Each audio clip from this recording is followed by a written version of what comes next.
তামিম ইকবাল মাঠের ক্রিকেটে অন্যতম সেরা ওপেনার ছিলেন তার সময়।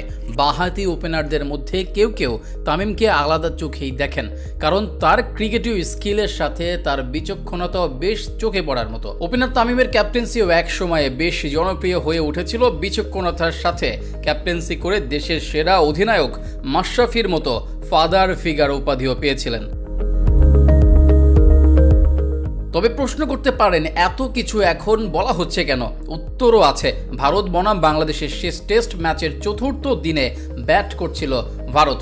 রোহিত শর্মার উইকেট পড়ার পরে ক্রিজে আসেন শুভমান গিল আর জয়সওয়াল ব্যাটিং করছেন। এমন সময় জয়সওয়ালের উইকেট পড়ে যায়। উইকেটে তখন গিল একা দাঁড়িয়ে। তখন ধারাভাষ্যকার সুনীল গাভাস্কারকে তামিম প্রশ্ন করেন, এরপর কে ব্যাটিংয়ে আসবে? ঋষভ পান্থ।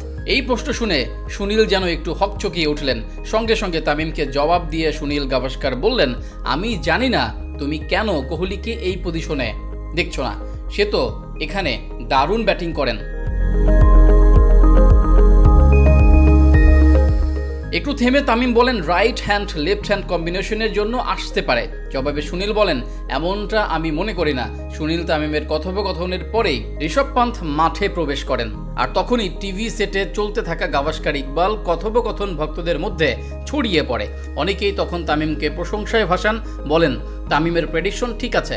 গাভাস্কার হয়তো বুঝতেই পারেনি তামিম কেন এমনটা বলেছে। আবার কেউ কেউ বলছে, কমেন্ট্রিতে তামিম নতুন হলেও ক্রিকেটটা 1.5 যুগ ধরে খেলছেন, এতটুকুন বুঝতে পারার ক্ষমতা অবশ্যই তামিমের আছে, আর এটা গাভাস্কারের মনে করা দরকার ছিল। সুনীল গাভাস্কার ক্রিকেটের অনেক পুরনো ব্যাটার, রান তোলায় নিঃসন্দেহে তিনি কিংবদন্তি। তবে তামিম ইকবালও কম না। এশিয়া মহাদেশের ওয়ান অফ দ্য বেস্ট ওপেনারদের তালিকায় তিনি থাকবেন। ক্রিকেট ক্যারিয়ার অসময়ে বাধার সম্মুখীন না হলে 25 শতকের তামিম হয়তো এতদিনে আরও গোটা 5 শতক পেয়ে যেতেন। কম ম্যাচ খেলা বাংলাদেশের জন্য নিশ্চয়ই এই অর্জন কম না।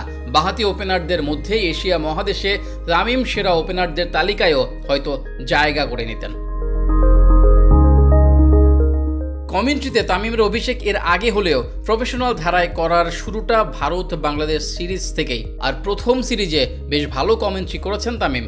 মাঠের খেলায় বাংলাদেশ দল ভালো করতে পারলে তামিম আরও ভালো কমেন্ট্রি করতে পারতেন, তার নির্দ্বিধায় বলাই যায়। তবুও যা করছেন প্রথম হিসেবে বেশ ভালোই বলা যায়।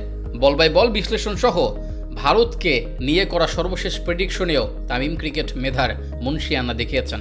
কমেন্ট্রিতে ভালো সময় দিলে হয়তো তিনি দেশের সেরা কমেন্টেটরই হবেন, সেই দক্ষতা অবশ্য তামিমের আছে।